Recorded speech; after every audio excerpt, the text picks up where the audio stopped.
Greetings of the day, children.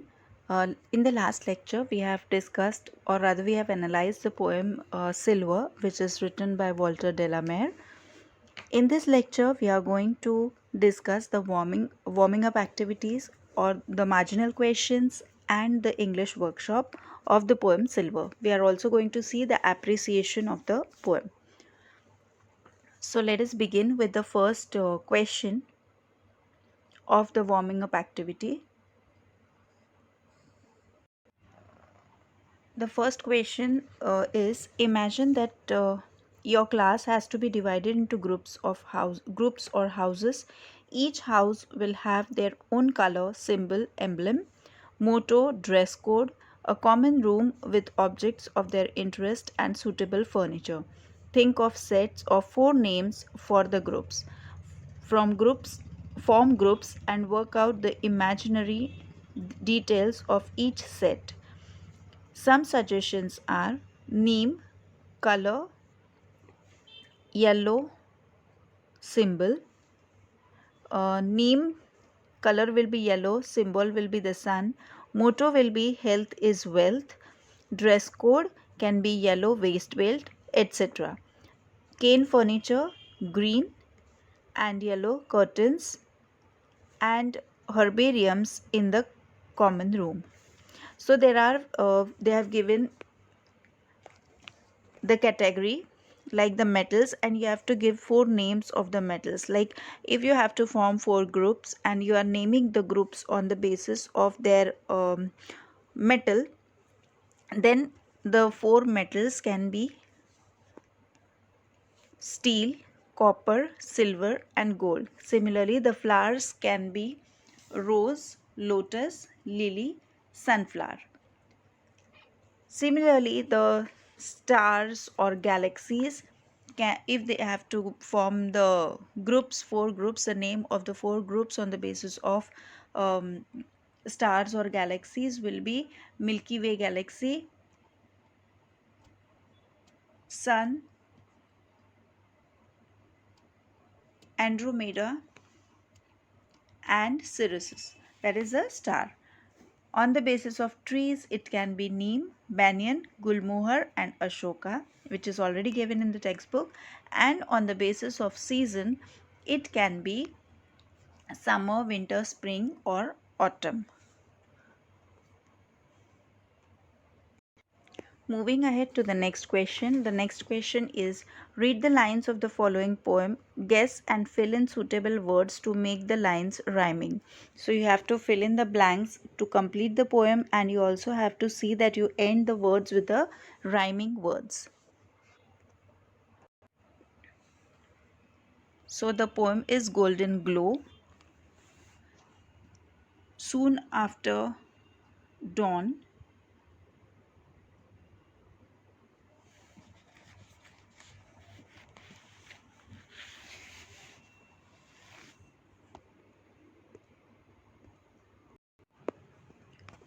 soon after dawn rises the sun. After dawn means dawn is the time just before the sunrise, that is very early morning.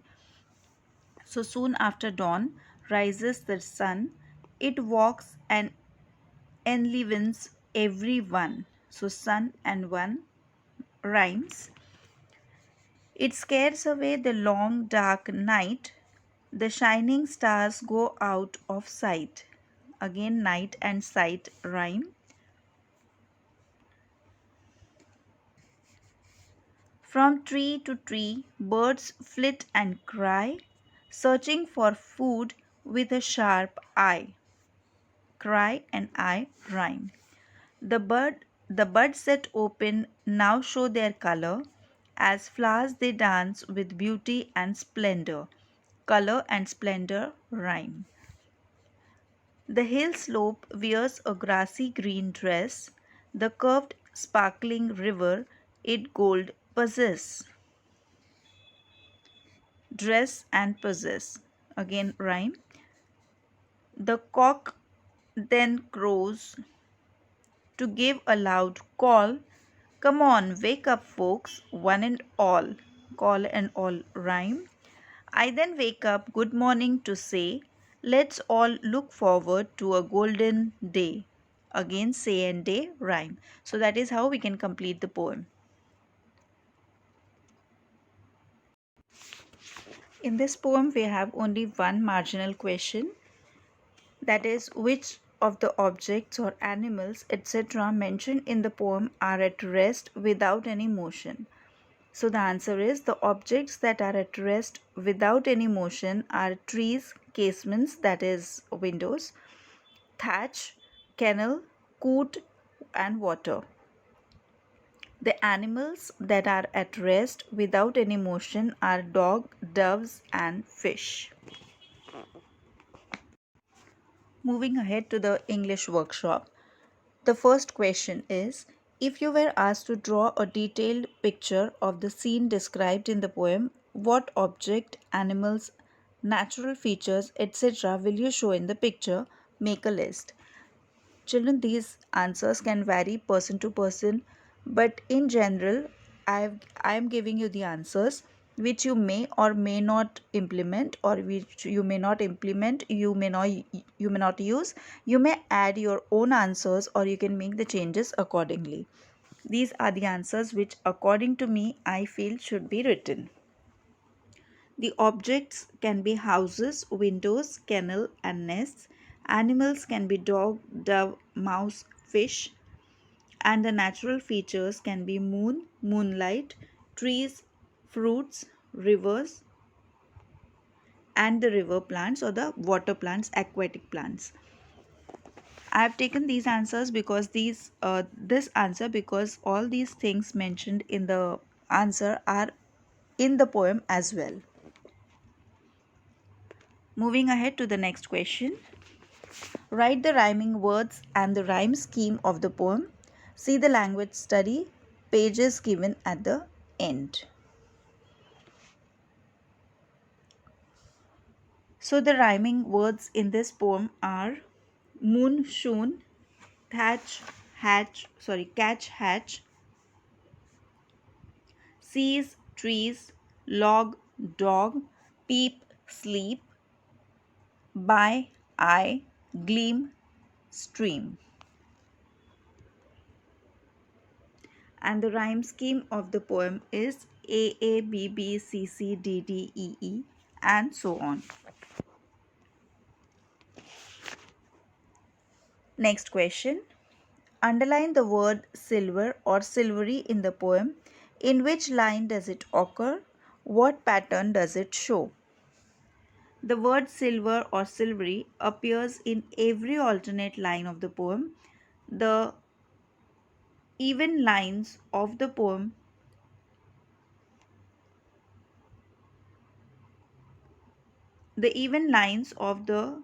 do the coloring of the objects under consideration.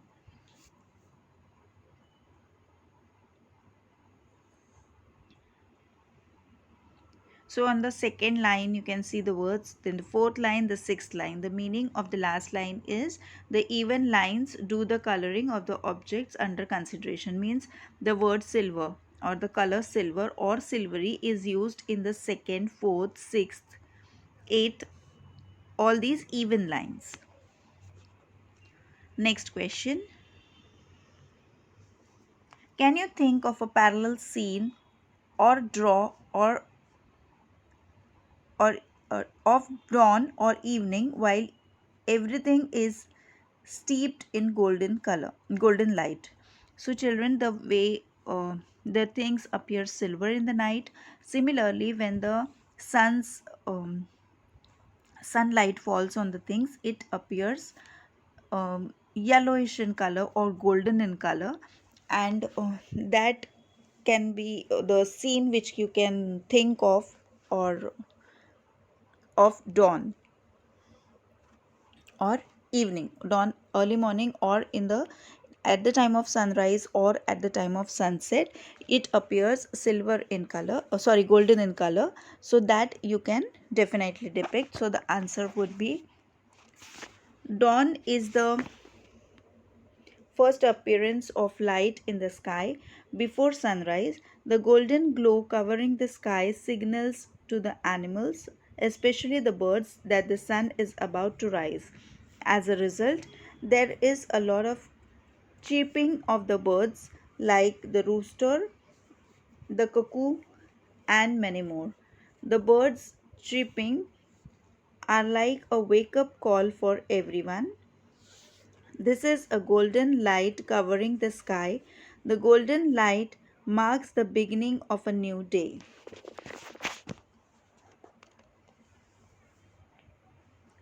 Moving ahead to our last question of the workshop. The same landscape appears different at different times. What message can we draw from this? Answer. Difference in difference in perception is what mainly draws from this. Life will life will give happiness and difficulties to everyone. Differences lies in how we deal with it. The same glass can appear half full or half empty to the other.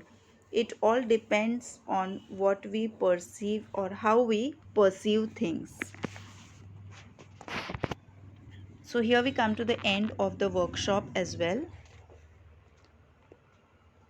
Children, you can pause the screen and or take screenshots and complete your notebooks.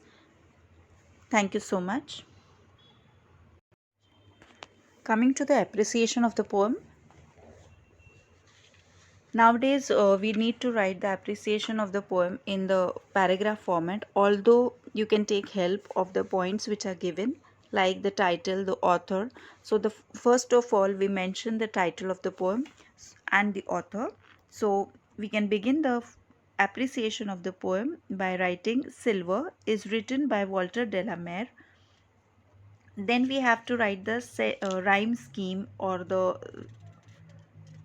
central idea of the poem. So, first we will write the central idea of the poem. In the poem, the poet describes the magical effects of the silvery moonlight on the countryside at night. Everything turns silver. Having written the central idea of the poem, we can move ahead to the rhyme scheme. The poem is in couplets, that is, two lines in each stanza, and the rhyme scheme is a uniform A A B B C C D D E E F F G G scheme. Then next we have to write is what is your favorite line or which line appeals you the most. So we can write the favorite line. My favorite lines are couched in his kennel like a dog, like a log, with paws of silver sleeps the dog. Personification is the figure of speech used by the poet. This way and that she peeps and sees. The moon is given the human quality of peering this way and that. At the end, we can write the special feature or the implied meaning. Like the poem shows a beautiful and peaceful scene of the countryside at night under the moonlight. The poem gives a clear word picture of the different animals and objects reflecting the moonlight. The poet indirectly implies that same scene or event may appear different at different times depending on the light you see in it. You can conclude the poem by writing why you like or you don't like the poem. Generally, children, we should always support the idea of the poet. So we generally write why we like the poem. We generally do not ever write why we do not like the poem. So we can conclude by saying or by writing, I like the poem because of this serene scene it portrays. The imagery is beautiful, with words like silver and silvery mentioned in the second line of every couplet.